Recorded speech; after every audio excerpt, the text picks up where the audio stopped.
Libreng access sa Carnival Grounds handog sa mga bata sa Lawag City, Ilocos Norte. Silipin sa report ni Gab De Luna. Handog sa mga bata at mga feeling chikiting ang libreng access sa Carnival Grounds sa Lawag City, Ilocos Norte.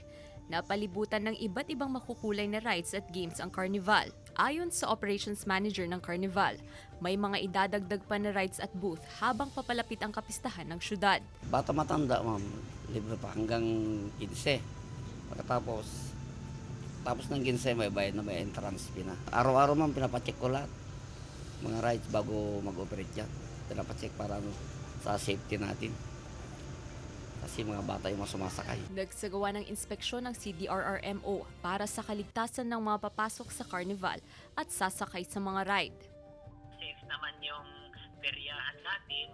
Siguro every other day or every 3 days, titignan natin depending upon yung mga paggamit ng mga rides nila. Maniningil na ng entrance fee ang Carnival na nasa 50 to 70 pesos simula January 16. Kasama si Reynold Velasco, Gab De Luna, 1 North Central Luzon.